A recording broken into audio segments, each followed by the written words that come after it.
अस्सलाम वालेकुम दोस्तों, अज असां तव्हांजे लाइ सदाबहार महफ़िल खणी आया आहियूं फौजिया सुमरो जी।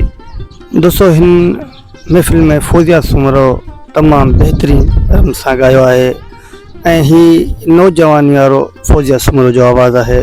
दोस्तों, हिन महफ़िल जो 3 नंबर कलाम आहे जेको तमामु घणो मशहूर जग मशहूर कलाम आहे।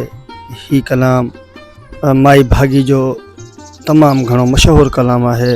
दोस्तों, ही एल्बम तमामु बेहतरीन ऐं यादगार एल्बम है। दोस्तों, हिन एल्बम 3 नंबर कलाम जा बोल आहिनि, दिल बारो चल पई करे।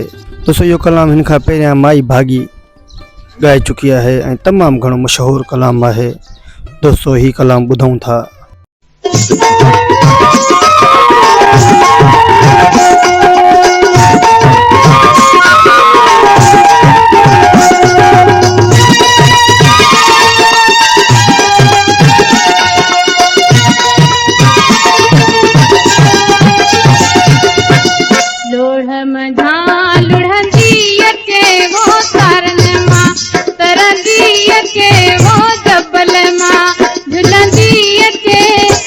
दिल्ली बारो चले पही करे, ओ दिल्ली कोई हार ले पही करे।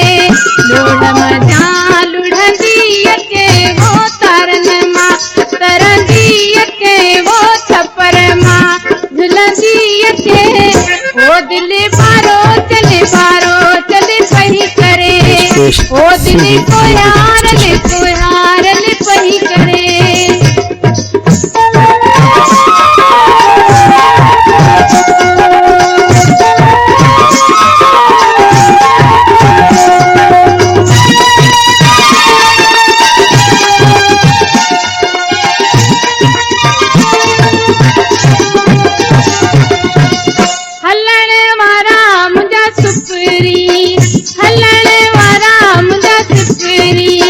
वञण वायूं कन्हला वो वञण वायूं कन्हला, ओ दिल्ली बारो चले पही करे, ओ दिल्ली कोई हार ले पही करे। लोढ़ मजा लुढ़ंदी के वो तारन मां, तरंदी के वो छपर मां, झुलंदी के ओ दिल्ली बारो चले पही करे, ओ दिल्ली कोई हार ले पही करे।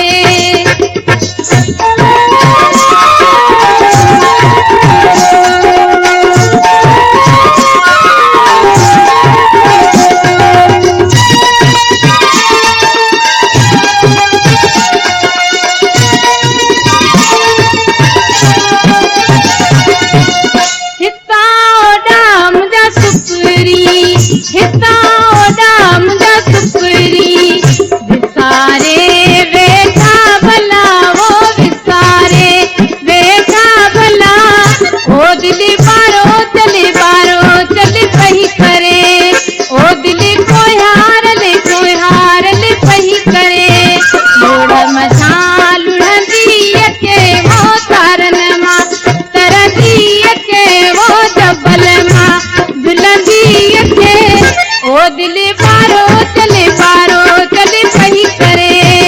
ओ दिल्ली कोई हार ले पही करे।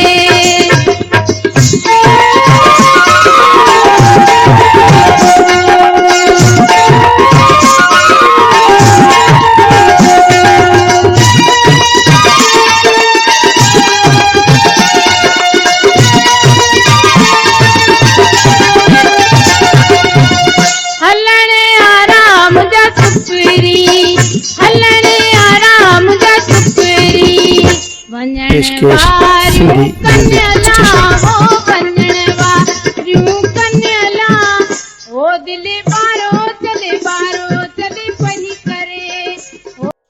दोस्तों, अगर ही कलाम तव्हांखे पसंद आया हुजन तो असांजे चैनल के सब्सक्राइब कजो, वीडियो के लाइक कजो ऐं कमेंट में पंहिंजी राय ज़रूर ॾिजो। पंहिंजे भाउ नेक मोहम्मद सिंधी म्यूज़िक स्टेशन के इजाज़त ॾींदा। ज़िंदगी रही तो इंशाअल्लाह ताला अॻे वीडियो में गॾु।